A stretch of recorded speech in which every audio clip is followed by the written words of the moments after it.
mantan Menteri Pendidikan, Kebudayaan, Riset, dan Teknologi, Mendikbudristek, Nadiem Makarim, ditetapkan sebagai tersangka oleh Kejaksaan Agung, Kejagung, dalam kasus dugaan korupsi pengadaan laptop berbasis Ceromebook di Kemendikbudristek pada 2019 hingga 2022.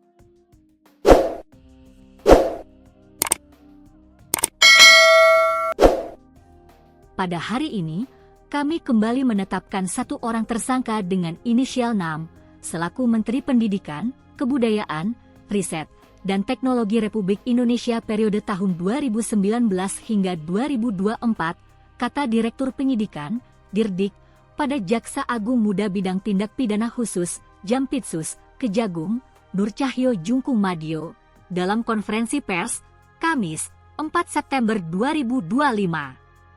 Nur Cahyo mengatakan, kerugian negara dari perkara yang menjerat Nadiem diperkirakan mencapai hampir 2 triliun rupiah.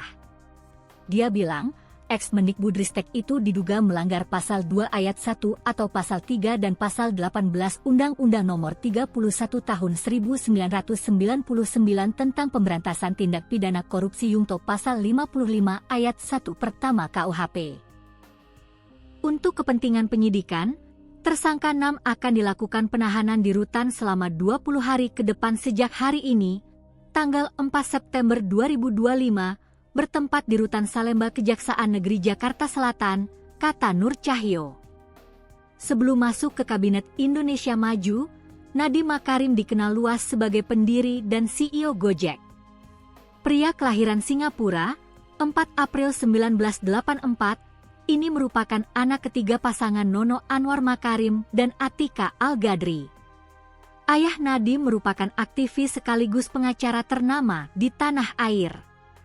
Ia menghabiskan masa sekolah dasar dan menengah pertama di Indonesia, lalu melanjutkan pendidikan menengah atas di Singapura. Setelah SMA, Nadiem melanjutkan pendidikan ke salah satu universitas berstatus Ivy League di Amerika Serikat.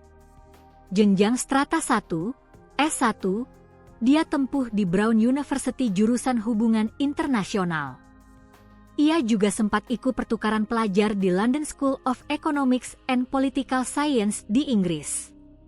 Setelah menyabet gelar Bachelor of Arts, Nadiem melanjutkan S2 ke alma mater sang ayah, Harvard University, hingga meraih gelar Master of Business Administration. Nadiem kemudian kembali ke Indonesia dan bekerja di perusahaan konsultan internasional, McKinsey Company, di Jakarta. Ia menghabiskan waktunya selama 3 tahun di perusahaan tersebut. Nadiem kemudian pindah ke Zalora Indonesia sebagai co-founder dan managing editor selama setahun. Kemudian, Nadiem berpindah perusahaan ke Kartuku dan menjabat sebagai Chief Innovation Officer di perusahaan layanan pembayaran non-tunai itu pada 2013 hingga 2014. Sebelumnya, mantan Menteri Pendidikan, Kebudayaan, Riset, dan Teknologi, Mendikbudristek, periode 2019-2024, Nadiem Anwar Makarim, NAM, menyampaikan pesan untuk keluarganya setelah ditetapkan tersangka kasus pengadaan laptop Ceromebook. Dia meminta keluarganya untuk kuat dan menunggu kebenaran terungkap.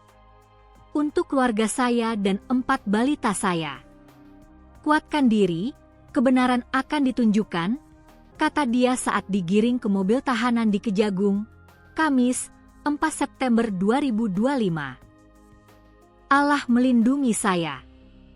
Allah tahu kebenarannya, tegasnya. Nadiem menegaskan, dia tidak melakukan apapun dalam kasus ini.